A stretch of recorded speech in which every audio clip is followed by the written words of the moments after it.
Here we go. Welcome to the Cabinet Maker Profit System Podcast. You know what? For those of you watching this on YouTube, I just put on my Cabinet Maker Profit System hat.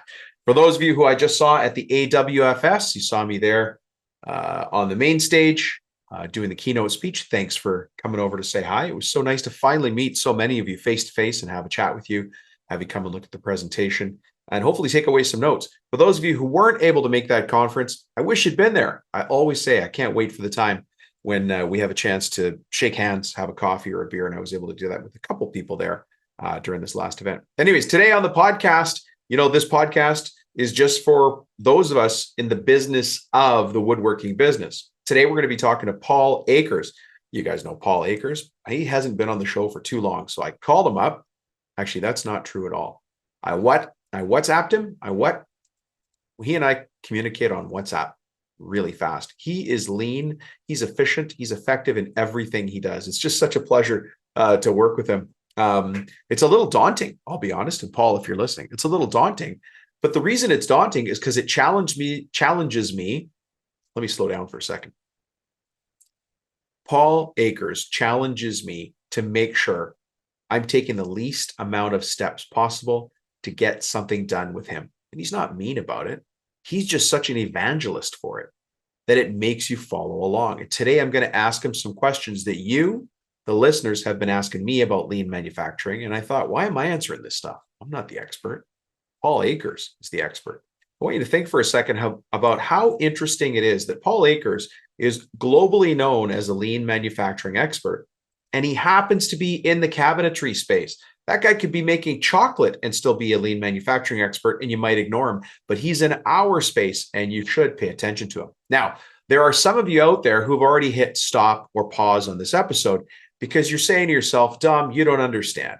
We're an architectural millwork firm. Everything we do is custom. And so you see, Dom, here's what you don't understand. Lean manufacturing, it's just not going to work for us. We're not sorting peanuts and grading watermelons. It only works for a repetitive industry. Stop. You're wrong. And I want to tell you why you're wrong. Because it's not about the product. It's about the process. It's not about the product. It's about the process. I don't want to take away from Paul in this, but I think you need to challenge yourself to listen to this episode and find just one little thing that you can put in place in your shop. And by the way, in your office, because if you think lean thinking is just for the shop, you're sadly mistaken. It's for everything. So open up your mind to the possibilities and ask yourself the business owner question, how can I put this in place? Where can I get the most value? And if I did, where would that impact land in my business? Would you finally get more time? Time for yourself, time for your family? Would you finally get the profits you wanted? Would you finally have a sense of calm and well-being? Would you finally stop feeling scattered and pulled in 1,000 directions? Would any of that happen? I'll tell you, I think it would. I guess you can tell by now, for those of you who haven't listened to the show before, what I do is help contractors get back in control of their construction business. On this show, specifically, I'm speaking to cabinet makers, architectural millworkers, people that make fine furniture, and people that do closet work.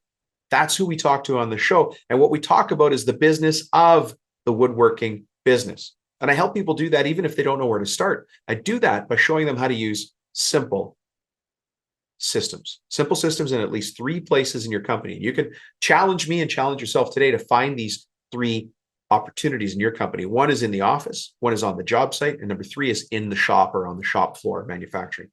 See, the truth is you don't need a lot of extra time or a business degree to build a profitable and solid construction business. You just need simple systems and, of course, new ideas to old problems. And that's what I'm always seeking on your behalf.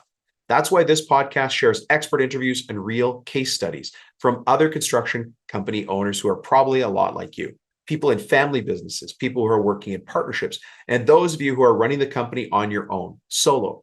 A company you built from scratch because your work ethic is unbelievable.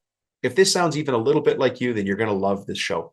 Let me tell you right up front, what we talk about here on this show, if you listen to all the episodes, we're somewhere around 200 on this show now, is more directed at companies with at least 6 or 7 employees, if not 10, 20, and above. Now, that doesn't mean you won't get value if you're smaller than that. It just means that I'm going to challenge you just a little bit more, right? So that count of employees includes sub-trades as well. In my regular life, when I'm not hosting the podcast, My company is a business coaching company, and I work with no-nonsense business owners of construction companies. There's usually something that we're doing for free, some way for you to consume more material, content, or get involved with people. Challenge yourself to find a way to get in, to dig in, to get more, to pull more from here. Because I'm just trying to give as much value as I can to the world and help as many people as I can. I'm specifically helping people who have said to themselves at some point, hang on, I'm actually trying to grow a business here. So that's why myself and my team, we specialize in strategic planning, business coaching, and all of the things that help you in office operations, where the money is actually made, So where I have impact and where my team has impact, from the president all the way through to the foreman, your administrator, your bookkeeper, to estimating through to marketing. And we do that with private one-on-one coaching. We do that with boot camp and specialty programs that we run from time to time. You can even join us on Facebook. We have a private Facebook group that is just about the business of the contracting business. It's called Contractor Strategy Group. You can join us there. Just go over and log in and join the group. Before we get to the show, I want to challenge you with an important question, strategic question. It's a coaching question. You're about to hear from Paul Akers, industry expert. People go to him even when they're outside of the cabinet industry, but here, this is the cabinetry industry. So I'm going to challenge you. Do you want to be a contractor running a few crews, or do you want to be a business person who just happens to run a construction company?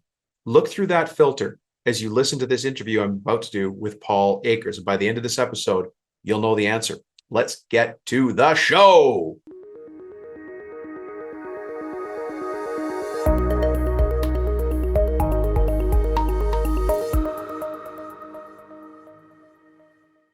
Mr. Paul Akers, how are you?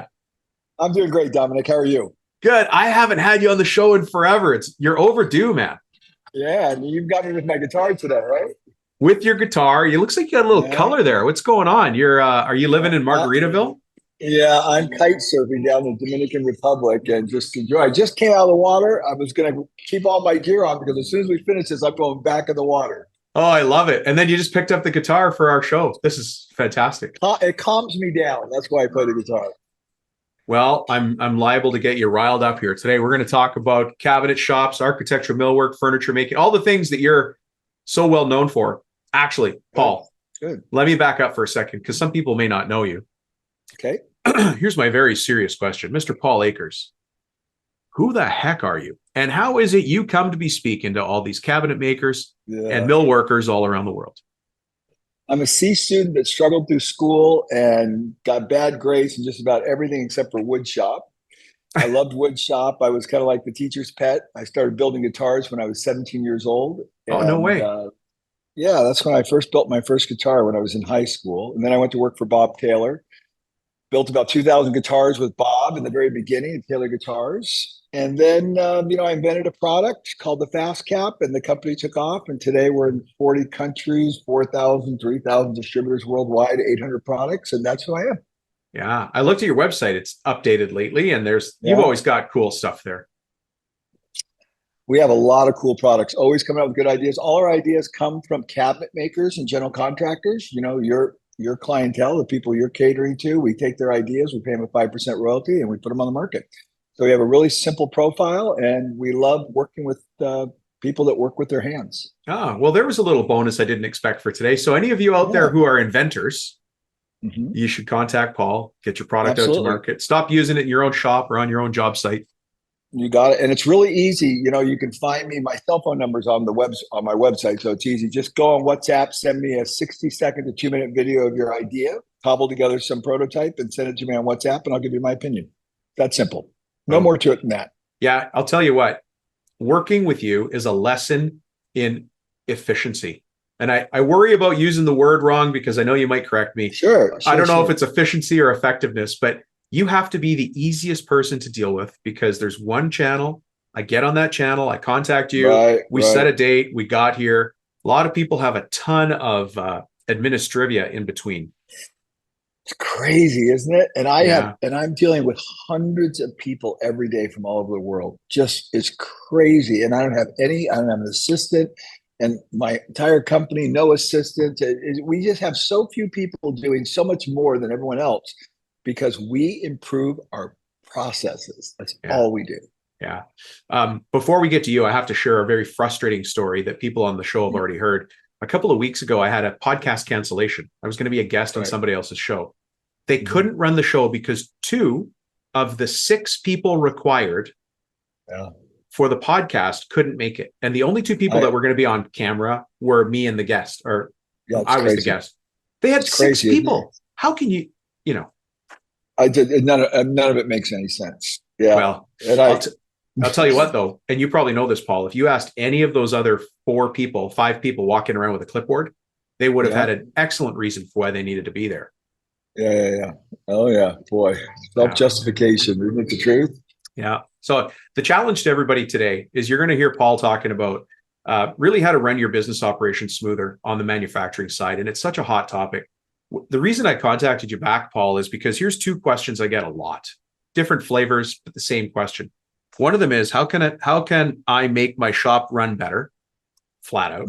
And the other one is, how do I use Kanban in my cabinet shop? Because some people have started, but they only know the Kanban system without the whole back picture. So why don't I put it in your hands and get you to walk us through a couple of those answers? Okay. Well, let's start off with, how do you make your operation, your cabinet shop, and everything run better? It's very simple, because you just need to understand one thing.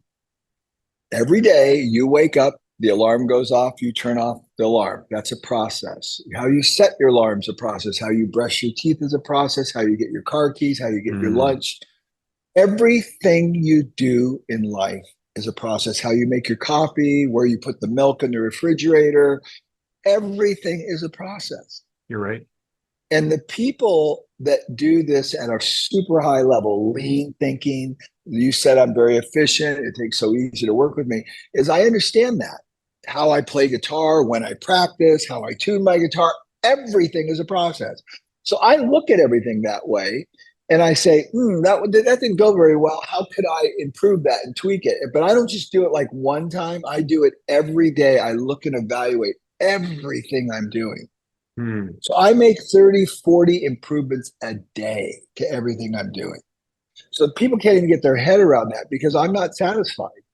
So if you look at your organization as just a series of processes, and a cabinet making business or a trim carpenter or whatever you're doing, you're literally performing hundreds of processes a day, and you don't realize, and most of those are clunky and don't function very well. Even though you think they do, they don't.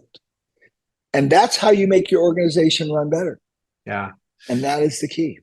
We did an assessment. We did a video assessment with one of the other coaches here, Rick Patak, where we've had somebody videotape a piece of their production floor. And it happened to be making a pallet to ship something. Now, the pallet isn't something they made all the time, but they had to do it to ship something properly.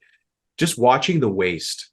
These guys didn't have a box knife, didn't have a tape measure, didn't have a pencil. And so they were wandering around like kids at recess. 95% of everybody in the world does that, whether it's in a restaurant, whether it's checking into a doctor's appointment, whether it's making a pallet, whether it's preparing for a podcast. Everyone does that. It's almost frightening when you see it. It's everywhere. Yeah. I suppose my point to that is the opportunities for improvement are so simple if you just stop and look for them. But then you have to take action. Let me go to that first. Yeah, go ahead. Yeah. No, well, I was going to say, you really, at the end of the show, we were going to talk about some stuff. If you just stop, see, really what this is it's a stop culture.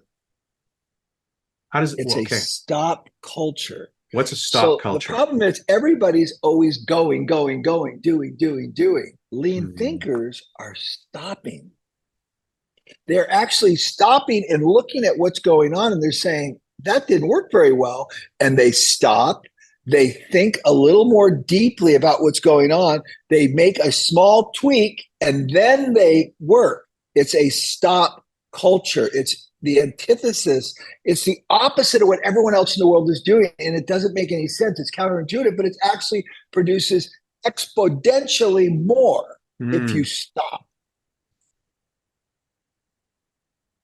I love it. It's a different way of thinking, isn't it? It is. Here's what I think the audience is saying right now. But Paul, you don't understand my people. Yeah. Well, we're all the same. And I am, let's just say Paul Akers was one of your peeps. We're all wired to do things the way we do things because that's the way we do things. So every human being can be retrained. I don't want to use the word reprogrammed, but retrained to think differently. And so, yeah, I don't understand your people, and your people don't understand themselves, and you don't understand yourself. But if you stop for a moment and really realize that every human being can be educated and illuminated and trained to perform at a higher level, that's why we go send our children to school. We don't just throw our kids out in the street and say, hey, go figure it out. We train them, right? We train them for years and years and years so they're more successful. Well, your people are the way they are because you haven't trained them. And you don't train them once, you train them every day. Yeah. And then you work. And that's what we do at my company, FastCap. We have a half-hour morning meeting. We have a half-hour training. And then we work. Yeah, I think a lot of people are quite, that in itself is quite a mental leap for people where we start the day by, and Paul, I'm just going to tell you what I've heard back. You want me to start the day by doing nothing? Start the day by asking my guys to sweep. And yet, how many times have you and I seen it when people start to clean first, when they set in, when they get things organized first, the day just goes smoother. But what also happens, at least from my perspective, is that it becomes a culture of getting things in order. Absolutely. And the more things are in order, the more you get done with less effort.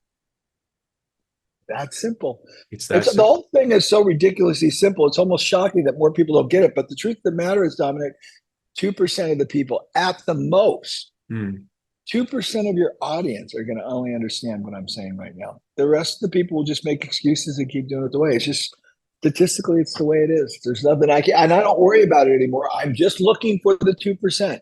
So if you're out there listening right now and you're one of those 2%, you're the one that I'm trying to tap into. The rest of you, I wish you would get it, but I know statistically you will. Yeah. That's the hardcore reality. So what can we do for the owner that gets it, but their team doesn't, and they want to start implementing it or putting it in place or starting the ideas? What have you seen work in other companies for people to start that conversation? Well, you have to start very, very simple, very, very slow, and very, very consistent. So simple, slow, and consistent. So that looks like this. It's as simply as taking 10 minutes every day and everyone cleaning their work area, organizing things, sweeping, cleaning, trying to improve things a little bit. Then the next simple step is 5 or 10 minutes. Everyone gets together. We have a quick morning meeting. We talk about what problems we're having, what solutions have been generated. Maybe watch some of my YouTube videos. Everything's free. Listen to 5 minutes of my book, or my book is now in video format. So you can literally. Oh, I didn't know that. Yeah. It's a video format up to chapter 12. Really, really cool. So watch 5 minutes of my book on video, discuss it, and then go to work. So there's the simple. Slow is not a big chunk, only 10 minutes, and then go to work. So simple, slow, and then the last component is consistent. You can never miss for the rest of your life. You can't get to work and say, oh, we're too busy today. We're not going to clean. We're not going to sweep. And we're too busy. We can't have time to meet. You will fail. It will never work. You have to make sure it comes.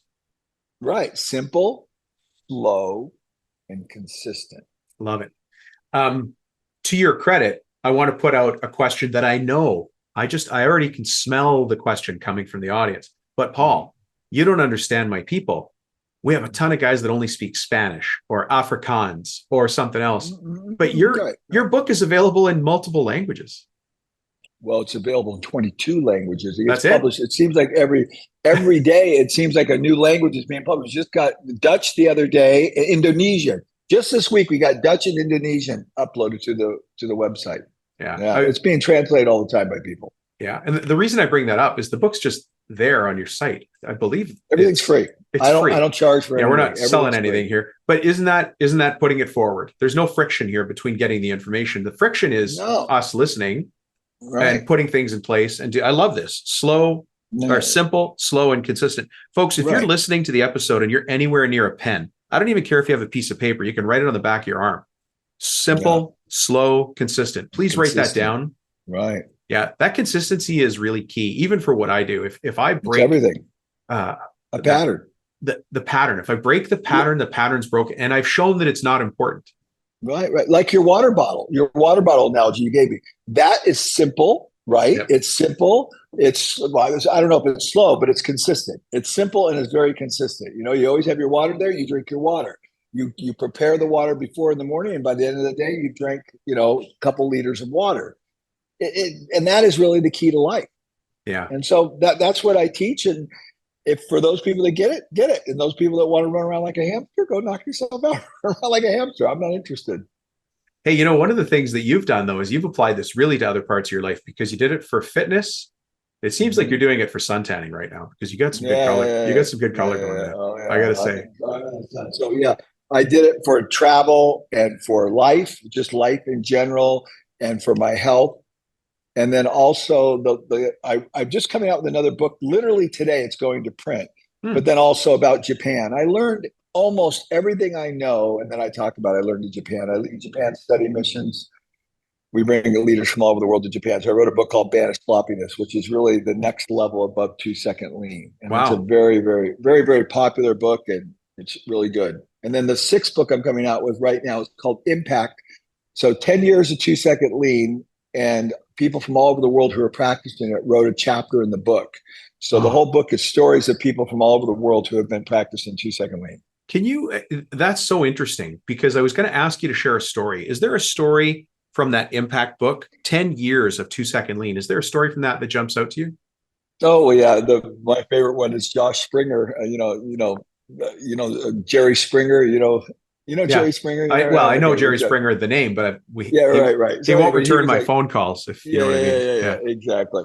So Josh Springer is a guy that invented the bottoms up beer filling system. So when you go to a ball game, they pour beer and then the foam comes over the top, and they have to wait for the foam to go off. And so there's a long beer line. So Josh looked at that and said, why is there a better way to fill a beer cup so we can move the line along? Customers. And so he came up with a system to fill it from the bottom. He put a hole in the bottom of the cup. The beer comes from the bottom. It gives you the perfect head of beer, and he can fill like 40 cups of beer in 1 minute. It's world's record. He holds a world's record. So he developed the system so that when you go to a ball game, they could just crank out beer after beer after beer.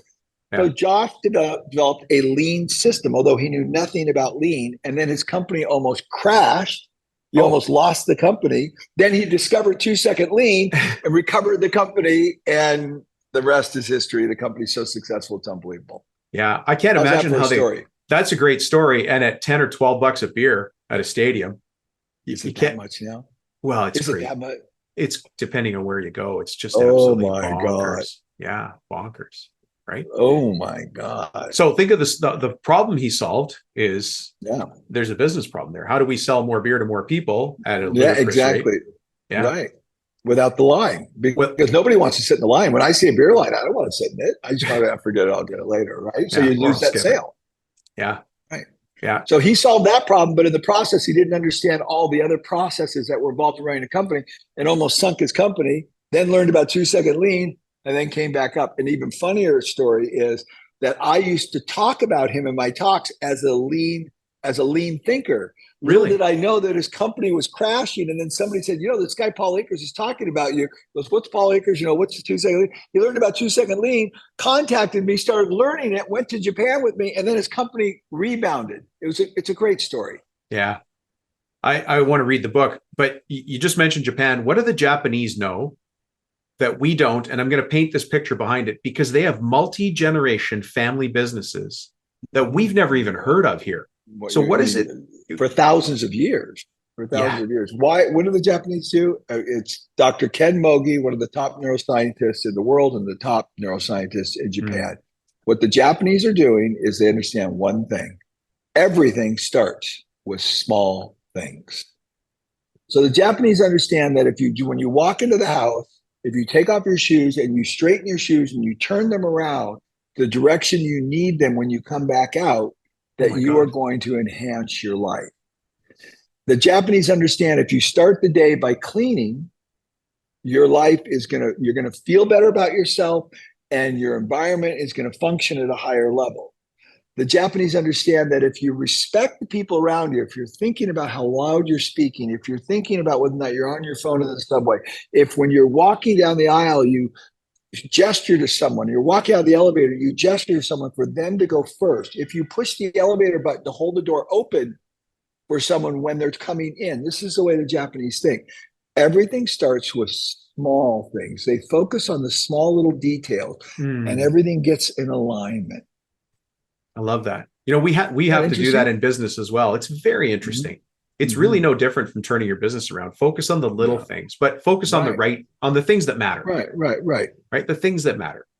So what the Japanese are doing is they're teaching people to be very aware of details. And most of us are sloppy with detail. And when you become very aware of the small things, it's very easy to see the big things. This feels like a very philosophical conversation. Oh, it is. It is. It's very deep, actually. And this is what I teach in Japan. When I bring people to Japan, their lives are changed. In 6 days with me in Japan, they never think the same way again. I saw the video that you just posted about the builders from Australia that went with you to Japan. Are you touring strictly cabinet shop? I kind of know the answer because I've seen many of your videos. Everything. We're every different industry you could imagine. Everything. We take them to the dump. We take them to the school. Yeah, we take them to the dump in Japan. We take them where Are you telling me the dump runs on lean? The most unbelievable experience. Their jaws are dropped when they go to the dump in Japan. It's like the Ritz-Carlton. It's the most beautiful, well-run, well-organized place you've ever been in your life. And then we take them to the schools, and we take them to restaurants, and we take them to Toyota Tier 1 and Tier 2 suppliers. We take them to the post office. We take them to the Shinkansen, how the Shinkansen, the high-speed train system is run. We show them every different avenue you could imagine in Japan. And they're just like, oh my gosh, these Japanese are at a whole nother level. And I go, yeah, Planet Japan, as they say. What's the result of that? Let's say you take me and my company over there, or I come with you over there and we go for this tour. What are you seeing from people when they come back? They text you 6 weeks later and they're like, Paul, unbelievable. This is what we changed. They generally become profound leaders in their communities. In their communities. They have companies from all over the world touring their facilities, seeing what they're doing. They become powerful leaders. Yeah, because the most typical thing that happens after you leave Japan with us is you go home and you see the dysfunction everywhere, and all of a sudden you can't unsee it. You've been living with it and you didn't even know it was there. And when you go home, you go, oh my gosh. And immediately everything, your whole life is just like, I can never do this again. I saw what it really is supposed to look like, right? And what we do. And you cannot see it unless you go to Japan. And these are billion-dollar companies. I have big companies who go with me. And they are completely like, oh my gosh, I had no idea the dysfunction. We're missing the boat. I'm really impressed when I walk through a cabinet shop and it's basically a surgical floor. It is clean in there. There's a new shop that was built here. Very wonderful people. The Seuss family, they know who they are. I won't say, their shop, it looks like a surgery. It is spotless clean. And then I go to other shops and I think, hey guys. Yeah, what's going on? Well, we've got some work to do here. And, the typical answer is, well, we're making all this sawdust. It's got to go somewhere.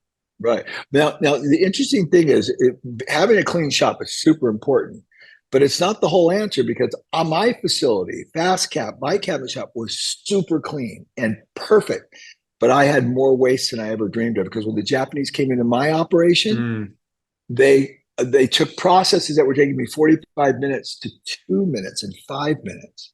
And yet my place was pristine, aircraft. The floors were painted, everything was perfect, but the waste was mind-boggling. So really? Just because it's clean doesn't mean it's lean, but being clean is important. Yeah, it is important. You should be in order, but there's another level above being clean. I'm wondering if part of that is the perspective, like having somebody come in with fresh eyes. Because I'm in my own environment. Have you heard of the analogy of the frog in the pot of boiling water? Oh yeah, sure. Right. Yeah. So for those, it's the same thing. I just don't know my environment has changed or is ready for change. And so I just keep operating the same way. But perhaps when these Right. lean experts come into your shop, they're like, what's up with this Akers Well, guy? the key is you have to give the frog X-ray glasses. When you put the X-ray glasses on the frog, then the frog can see everything that's going on, and that's really what we're doing. We're teaching people to see waste, and they don't see waste. And I'll give you a good example for your audience. So we take them to a restaurant called Kura Sushi, which is a sushi where they have a merry-go-round. The sushi comes out, right? Sure. And then if you want a custom sushi, they have a little computer screen there and you can just punch it in. And in less than 2 minutes, a high speed Shinkansen, boom, delivers the sushi right to your table. Exactly. You pull it off and boom, it goes back. So, and then when you're done eating the sushi, there's a little slot for the plate at your table, and you put it in the slot. It takes the plate back, runs it through the dishwasher, re-delivers it to the chef, so the chef can reuse the plate. Wow. So, and there's no waiter, right? So there's nobody taking your order. There's no one picking up the plates. And then all of a sudden you see all the waste in restaurants, because restaurants are just basically 98% waste. Every restaurant is a small manufacturing and distribution facility. Right, Every single right. one. Yeah. Yeah. And so we show them how the Japanese have even taken sushi to this ridiculously high level. Yeah. And the result is the sushi plates are $1.50 a piece. They're nothing. You would pay $8 for the sushi that you buy in this plate for $1.50, and the quality's super high and everything happens instantly. So I love sushi. So you just gave me a system to eat more sushi faster for cheaper. Yeah. Hey, I'm probably going to go on the next tour with you. And enjoy it. I love it. If you sushi. just look up Paul Akers sushi, you'll see that I've got 3 or 4 videos online about it. It's pretty fantastic. Just quickly, because some people really haven't heard of you or the book. Paul's last name is spelled Akers, Paul Akers. And we'll get to everything's this later. free. Everything's free. Everything's free on your site. My apps are free. My videos are free. There's no subscription. There's nothing. You can do access everything for free. What's the thought process behind giving so much content? I mean, I understand it from my perspective and I love it, but how did you get there? It's gratitude. It's gratitude of being raised in America. It's gratitude for our founding fathers. It's gratitude for the fact that, I was born in the greatest country in the world with people that sacrificed, generation after generation sacrifice so I could have this incredible life. The very least I could do is give back. Yeah. And I have the most fantastic life in the whole world. The last thing I need to do is get anything else. Yeah. It's simple. It's simple. It's interesting that you and I agree on that so much, because nobody's grandparents got on a boat. Nobody's grandparents walked. Nobody's grandparents sold everything they had and borrowed money to get on a plane to come here and say, let's be mediocre. Let's just go there and maybe suck at everything. Nobody did that. Everybody left with a dream of more. And then, like you said, people died for our right to call anybody, do business with anybody, apply for loans, apply for building permits without having to pay bribes out the Yahoo. Oh, you got it. And that's the way it is in most countries today. Even today, it's mind-boggling. And so we've got everything. Yeah. And so for us not to take advantage of that is shame. That would be shame on me if I didn't take advantage of every opportunity. Right. Yeah. That's right. So there you go. It's that simple. So I got a harder question for you now, Paul. So if people who are listening to this as an audio don't know this is a YouTube video, but I'm watching Paul Akers on screen. He's got a beautiful background behind him. He's got a tan. He's got a cool hat. He's looking fit. That's my house behind me. That's my garden, my Japanese garden. Oh, it's beautiful. Yeah. Yeah. But I'm more interested in that guitar. I want you to tell me how to learn guitar as a lean process. Oh, just pick it up and play for 1 minute a day. That's it. If you just commit to playing 1 minute a day, then your fingers become nimble and you go, oh, that's all I have to do. And then before long, you're making music. I love it. There's a TV show called The Good Place. It was out a couple of years ago, and it's about people dying and going to the good place, right? And so they make a lot of jokes. Ted Danson is one of the main characters on there. And they're making a joke about a guy. They said the top dream of every person that dies over the age of 40 is that they could immediately play guitar in heaven. Sure. And I'd be that same guy. And every day first of all, just like you have water, my guitar is sitting here.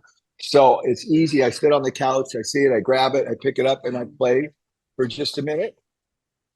And just noodle around with it. right? Yeah, and it's just play a little bit, and then all of a sudden, I love playing this. It soothes me. And then when I was getting ready for you, I picked it up, and I was waiting for you to come online. And I just picked a few strings. There you go. See how simple? So it isn't hours and hours of practice. It's just every day, just a little bit. I'm looking for a new hobby. Maybe that's my new one right there. There you go.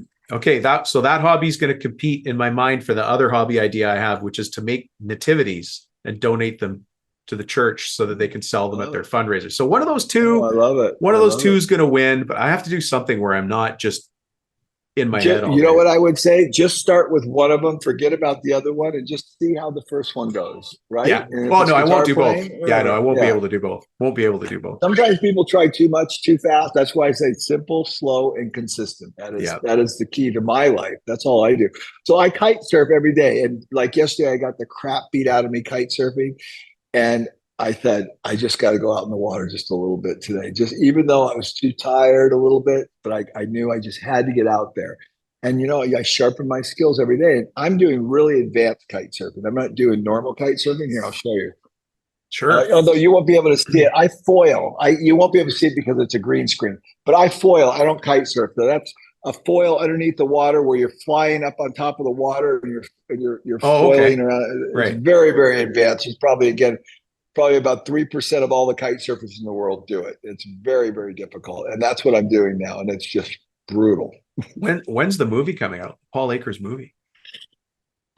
I got videos, thousands of videos online. You can watch me all day long. You know what I just did? If somebody wants to watch a cool movie of mine, I just did a documentary. I just did the Camino de Santiago. I went from France all the way to Santiago de Compostela on a bike, 800 kilometers.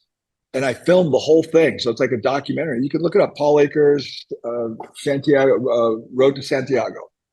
I just posted it 3 or 4 months ago. Yeah, that's a lifetime bucket list for a lot of people doing that. Oh, I know. And it's a beautiful movie. There's the movie. It is a movie. It's a beautiful movie. Yeah, beautiful trip.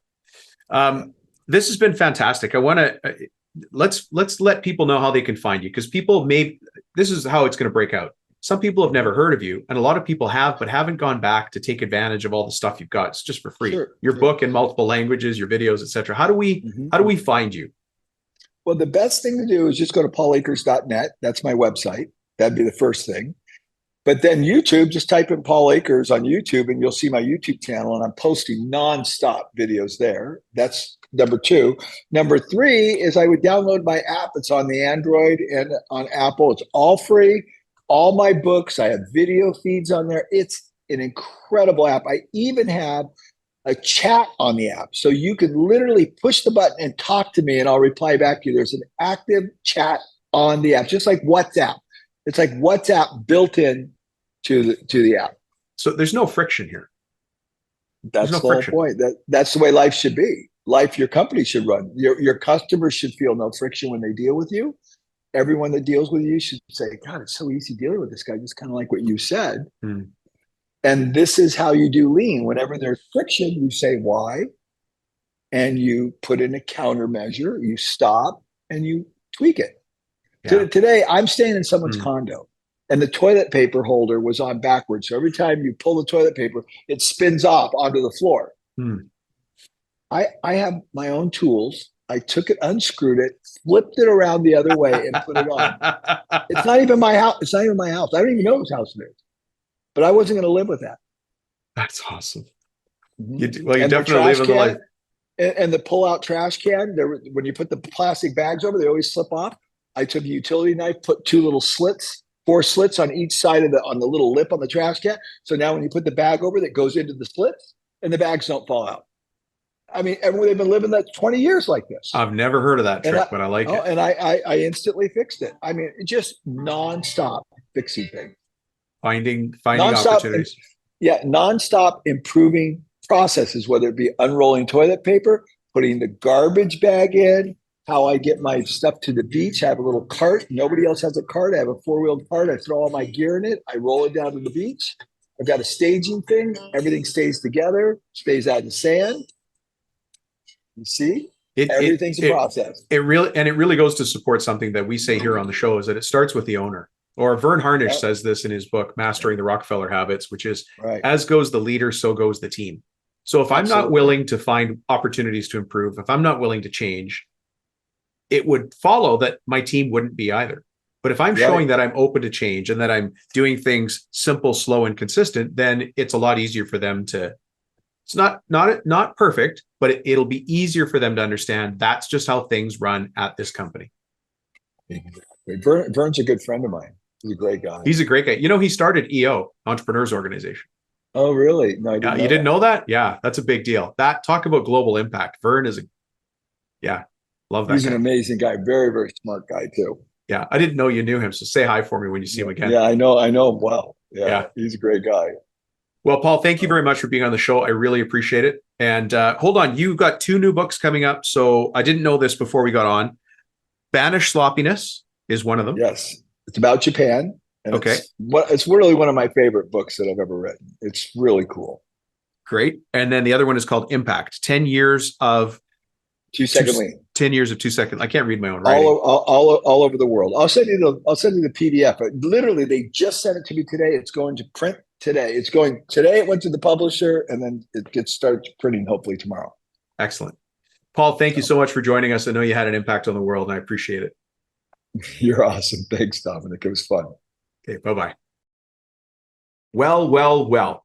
Thank you, Mr. Paul Akers, for joining us today on the show from the Dominican Republic, where you're kite surfing, looking fit and toned and tanned, playing the guitar during our interview, living the life. So not just talking the talk, but walking the walk, because FastCap is still running while you're not there. And I know you're using simple systems to run the business while you're not there. So for those of us listening, you just heard from a man who's actually doing it. So there has to be some wisdom. There has to be some nuggets in what he's saying. It was really interesting. Right at the beginning of the interview, he's talked about stop doing stuff. Lean's not about doing other things. It's about stopping doing things. Interesting perspective. What a great filter to put your mind through. What can we stop doing as a company? Think about the manufacturing floor. How can we stop walking so far for a tool such as a broom or a garbage can? What about in the office? How can we stop having a piece of paper handled by 3-4 people before it gets processed or an order, right? How can you stop doing things? And then the other thing that I really appreciated about what he was saying today is how to train your people daily. The importance of doing that. And listen, I understand, I'm a business owner like you. It doesn't make sense for me to tell my people, hey, let's everybody clock in, grab your coffee, go to your workstations, and then sweep and clean everything up. Literally pulling out my hair. We've got work to do. You're kidding me? We want to stop and slow down. But yes, the answer is where you're not looking. And Paul explained it better than I can. By the way, you can pick up his books. He's got a new book called Impact, The Impact of 2 Second Lean. He's got a book called 2 Second Lean. Many of you have read that. You should go to his website, Paul Akers. Let me just check this here. I'm going to change screens for a sec, folks. paulakers.net. And then you can find the tab that says books. Right. So Paul Akers is spelled Paul, P-A-U-L. His last name is Akers, A-K-E-R-S. And the primary book that we know him from is 2 Second Lean. Well, when you go to the books tab here, he's got all of his books. Let me just read this to you. So for instance, the book 2 Second Lean is available as a book, available as a PDF download. It's a generic ebook. It's a Kindle ebook. It's an iBook. It's an MP3. It's on Audible. You can listen to it straight off the website. You can listen to it from YouTube. You can listen to Lean Play app. So he's got an app. And you can listen to it in English. I'm not sure what symbol that is. I'm going to say it's Korean, Spanish. That is some sort of Middle Eastern language. Magyar, Italian. That might be, I don't know. That's probably Polish, and that's Vietnamese. There are multiple languages that you can listen to it in. So for those of you who have a crew, think about the people in Southern United States who have a largely Hispanic crew, or people on the coast that have other immigrants coming over and are saying, well, I can barely get these guys trained because we don't have the leadership to be able to train them eloquently. Get them to listen to the book. Right? You've got a book club right there. It's built for you. Really, the amount of value that Paul Akers puts back in the world is incredible. And I find him to be very inspirational to me in what I'm doing here. So go ahead and look at 2 Second Lean. Oh my God, I can't even tell you. It's in Dutch, it's in Norsk, Polski, Portuguese, Brazilian Portuguese. Oh my God, he went through the detail of doing Portuguese and Brazilian Portuguese, and a couple of other languages, guys. I just simply can't read what those are, so I'm not going to try it. My point here is challenge yourself. Go put these things in place. Life doesn't have to be hard, right? You can make it easier, and you can make it easier by learning. Your way through the problems is to think your way through the problems. Speaking of thinking, we're going to solve a business problem in a second together. But first, I want to tell you some dad jokes, because that's what we always do. And dad jokes are important to open up your mind to the possibilities in front of you in this world. It's just a chance to stop thinking about estimates and project management problems and site conditions and quotes that you have to do. And maybe somebody's bugging you about significant completion on a project, all of those things. Get it out of your head for a second. And I'm going to force it out of your head, because I'm going to squeeze it out the back as I put these cool, fun, awesome jokes in your mind at the front. And then we're going to talk about another simple list that you can use to get back in control of your business operations in the office and in manufacturing and on the floor. Remember, back to the beginning of the podcast, that's what I promised we would do here in this show. All right. So by the way, the podcast listenership has gone up leaps and bounds in the last little while. So some of you are new to the episodes. So there's a couple things you're going to get to learn. We do things in a very formulaic order. The shows are always built the same. One of the things I always do is this dad joke segment. So hold on. I deliver it as if it's good, and it ain't. It ain't good at all. You ready, folks? Here we go. Here we go. Dominic Rubino giving you some dad jokes. I want you to take these jokes and reuse them in your own life. What's the worst thing about manufacturing tabletops? Come on. It's counterproductive. That one's almost perfect for our industry. It's counterproductive. My grandfather actually made a fortune manufacturing kitchen appliances. I don't know if you guys knew that. Kitchen appliances. He was, I guess you would have called him a fridge magnet. How many of you are going to use that the next time you go on an estimate, or somebody comes into your showroom, or you're dealing with a new designer? My grandfather made a fortune manufacturing kitchen appliances. He was a fridge magnet. The other thing that I do, because I'm entrepreneurial, is I just started my own company. I manufacture oversized sinks. Yeah, it's all the rage. You guys are going to see it all throughout the next couple of years. Oversized sinks. Does anybody mind if I give it a massive plug? Okay, yeah. Anyways. Listen, quick joke for you. You guys will be able to tell this joke. Tell it to one of your sales reps. A sales rep stops at a small cabinet shop, right? And he brings a box of cigars for the manager as a gift. But the plant manager says, no, thanks. I tried smoking a cigar once, but I didn't really like it. Well, the sales rep, still a friendly guy and wants to make a good impression. He shows his display case and, hoping to clinch a sale, says, hey, listen, manager, floor manager, production manager, why don't I take you out for a round of drinks? And the plant manager says, I tried alcohol once. I didn't like it. Sales rep is reaching, he's trying to find ways to develop a relationship with his plant manager. He glances out the office window. He sees a golf course. He says, I suppose you play golf. I'd like to invite you to be a guest at my club. And the production manager says, that's very kind of you, but no thanks. I played golf once, but I didn't like it. Just then a young man enters the office. And the plant manager says, let me introduce you to my son, Mike. The salesman says, let me guess, only child?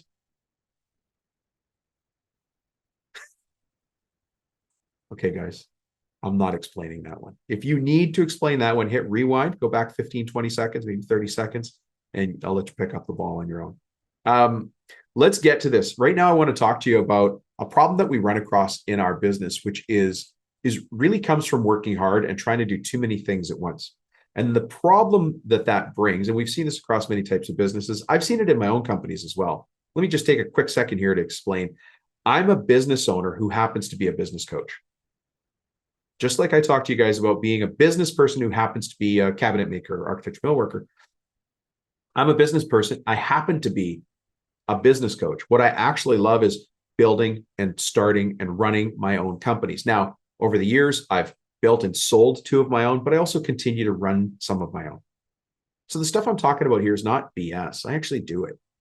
But the challenge I always have to force myself to take on is to simplify things down to a ridiculous level, like absolutely simplify things down. And when I simplify things, the fog parts, it gets really clear and sunny. And the more I simplify, the more I can focus on the things that need to be done, or the things that I recognize need to be done, but they're not a priority right now. There's lots of things that need to be done in any company. There's a long list of things, but not all of the things on that list are in the number one position. Just as a test question, which one do you think is the most important thing to attack? Is it item number 1 or item number 8 or item number 83? It's item number 1. Now, attacking item number 1 might not take all day. It might not even take 3 minutes. Let's say I invest that 3 minutes, but once I do that, then I can move to item number 2, item number 3, item number 4, etc. But guess which one is the first one that I have to focus on the most until it's totally cleared off the plate? It's item number 1. For those of you in a family business or in a partnership, this might be one of the places you have a bit of frustration between yourself and your partner, family member, however you might refer to it, right? I don't know your situation, is where you have a priority and the family member or family members or business partners, they have different priorities, and it's leading to friction because you're saying, I'll just pick 2 random places. You're saying we need more efficiency on the floor. We need more effectiveness on the floor in operations. And they're saying we need it in the office. And yet another person is saying we have problems in marketing. And another problem is saying we have problems in install. Another person is saying we don't have the best prices. Another person is saying we really have the wrong customers, or we're getting a lot of customer complaints, or just we're not winning enough bids. Everybody thinks their item in their day-to-day is the most important thing. But where do we go back to? We have to go back to the source of the first problem. Solve that as high upstream as we can. Solve that as high upstream as we can. And to do that, I've got a report, so you can do this on your own or print this off and talk to your partners about it. Or if you're solo in the business, print it off and talk to yourself about it. Go to a coffee shop, right? A nice place, really nice place. And by the way, the reason I say a nice place is because I want you to imagine yourself in a place nicer, because once you have the kind of money you can get out of a manufactured wood products business, once you're actually making those kinds of profits, you will be able to afford to go wherever you want. You don't have to buy budget tickets. You don't need Groupons, none of that. We make ridiculous money in this business, ridiculous money. And the reason that we can make ridiculous money is because let's say you're working on project A right now, and then obviously you'll work on project B, project C, project D.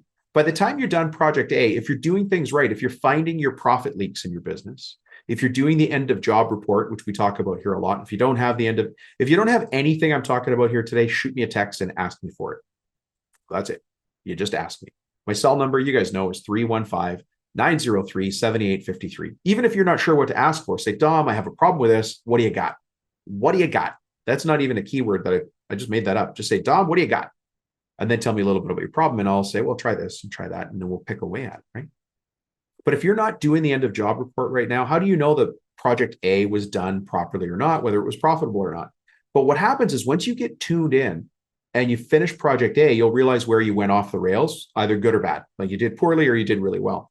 So then you go do project B. Not enough time to change your direction from project A to B. But by the time you get to project C, you can take everything you learned from project A and apply it to project C. And then, of course, everything from project B can be applied to project D. And the beauty of our industry is we can reinvent ourselves on every single kitchen, every single lobby, every single home package, every single TI package that we're working on. You can reinvent the business. You're not stuck. You reinvent with every job, every deal. Beautiful business. It really is. And you can make a lot of money. Problem is we need systems. We need simple systems, and we need focus. And so that focus, one of the places to find focus, you can do this on your own. Grab the report for me. It's called How to Find and Fix the 8 Profit Leaks in Your Contracting Business. Guess how many leaks there are? Well, there's 8. Those of you watching this on YouTube, I'm holding up 2 hands with 4 fingers each. That equals 8. There are 8 profit leaks in your construction, your contracting business. And you and I may have never even met before. And you think, Rubino, how do you know there's 8 in my company? Because there's 8 in every company. There's 8 in mine, there's 8 in yours, and there's 8 in the guy across the street. The list is here. The instructions are here. Just print this thing out. It is 5 pages long. So it's not like it's your paper, but I'm not asking you to print out a ton of paper. Just print it, staple the corner, leave the office, go to a quiet coffee shop, maybe the library, take notes, put your headphones in, be prepared to do some work. Give yourself 1 hour. I'm just asking you, begging you, to take an hour for yourself to go work through this. You're going to look at it and think, this is ridiculous. It can't be this simple. Or you're going to look at it and go, oh, Dom is not very smart. This is the list of 8 things. And I'm going to challenge you back. You're not looking at it the right way. Because even though it's simple, a hammer is simple. A chisel is simple. A bar clamp is dead simple. But look at the things you can do with that. It's the beauty of understanding how the tool works, right? Here, let me give you item number 2 on finding and fixing your 8 profit leaks. Here is item number 2. I'm going to quote it right out of the report. You're struggling with high costs. Now, let's say that you've got partners in the business, a family member, or maybe a partner who's not a family member, and you want to make some changes. They're not sure, or they don't know what you'd change first, or they've got different priorities than you, right? So this document is going to do one of 2 things. Number 1, it's going to start the conversation, which is fine. That's what you want. You want the conversation started. Their item might be a higher priority than yours, but who cares? As long as we're making changes, we're a company that makes changes. And number 2, it's going to give you some areas to focus on if you're not sure which questions to ask. So I'm trying to give this stuff away for free because I'm trying to add as much value to the world as I can.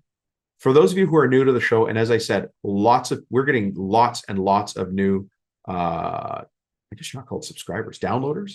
My cell is 315-903-7853. Just text me and use the keyword profit leaks, and then I'll know which document to send you. I've got a ton of documents, but I'll send you this one back. Just do it on your own time. Print it off. Like I said, go for coffee with your partner, or if you're solo in the business, do it yourself. And I do want you to leave the office. And the reason I want you to leave the office is change your environment. I don't want you smelling the paint booth. I don't want you hearing things in the back, truck backing up. Somebody's going to come in and interrupt you.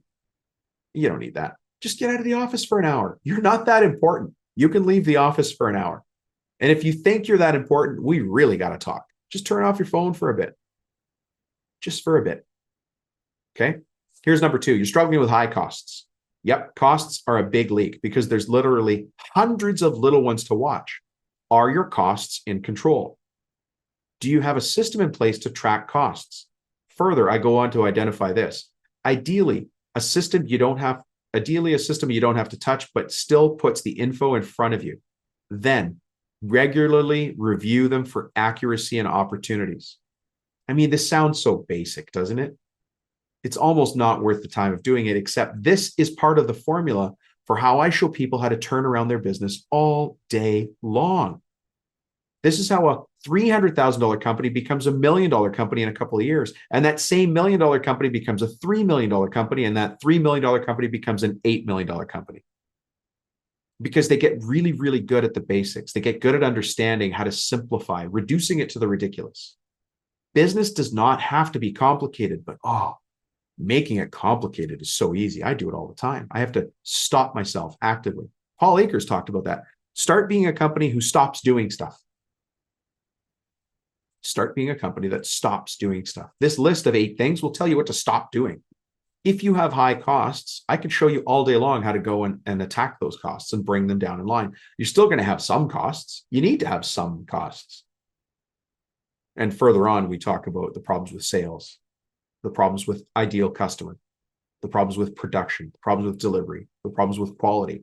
But all of those little, imagine each of these 8 things as a little rock, and you have to pick up the rock and look underneath it. If there's nothing there, you put it back down. You move on to the next rock. But I'll tell you, every time you pick up the rock, and you already know this in your business, you'll look under it and like, we got to do this, we got to do that, we got to do this. Good. Knowing is half the battle. Not taking action, no es bueno. That's not good. You've got to take action. And that's what I'll show you how to do. Anyways, I hope we get a chance to meet one day. If we don't, take the report anyway. Like I said, the cell phone number, you just text me. It's super easy. Just text me at 315-903-7853 and just say profit leaks. And then I'll send you the Profit Leaks book. You heard from Paul Akers today. Go to his website, paulakers.net, and then go to the book tab. There's so many freebies here for you today, folks. It's incredible. You have everything in front of you, every single thing in front of you. Maybe what you need to do is stop getting the free downloads and start taking action. Have you become addicted to free downloads? Is that a thing? Maybe it's time to take action. Just pick one thing and go fix it. Pick one thing and go fix it. Call me, Set an appointment with me. I'd love to meet with you. I'd love to have a conversation with you. I'd love to show you the shortcuts, the things that we've learned, the simple systems, the processes, the stuff that works for other people. And we can have a great conversation about that. There's no, you don't have to do anything beyond that. Just have a great conversation. If you want to talk more after that, we can talk more. If you want to be a client, we can talk about that. If you don't want to be a client, say, Dom, I'm not really interested in being a client. Just want to pick your brain. Okay. There's nothing, I'm fine with that. I'm happy you're listening to the podcast. As long as you're listening to this show, you're moving forward in your business. Millions of other contractors have had the opportunity to listen to this show. Thousands, like tens of thousands will listen. Very few people take action. So let's admit, for some people, this is just entertainment. They're never going to do anything.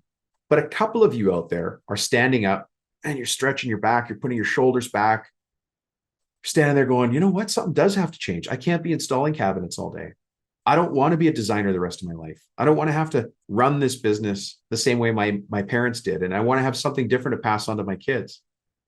I want to have enough time to jump in the boat. Want to have enough time to go with my buddies when they go golfing. If those are the things you want, then I'll show you how to get there. I show lots of people how to get there. And I'm happy to show that to you as well, to as little or as much extent as you want. Anyways, shoot me a text, 315-903-7853, and we'll see what we can help you with. At least in the case of these, how to find and fix the 8 profit leaks in your contracting business, you can get this as a download, easy to download. We just send it to you as an email. That's it, right? No friction at all. Just send it as a download. And away we go. So for those of you that want that, 315-903-7853. Thank you very much for checking in on the show, guys. I really, really appreciate it. I hope you got a lot of value from this. The one thing I want you to do is leave a review for somebody else in the world. So you're going to leave a review for this show and let the world know whether you got value or not. But you're going to be helping a business owner you've never even met. You've never even met that person. Like a pebble on the pond, you're going to leave a little bit of your legacy. You're going to say plunk. And the ripples that go out from the review that you leave on the show, other people are going to look at that and say, hey, this is a show worth listening to. Recently, our listenership has gone through the roof. So thanks to all of you who are leaving reviews. I look forward to having even more reviews so we can impact even more people. Thanks, everybody. Have a great day. Look forward to meeting you face to face one day.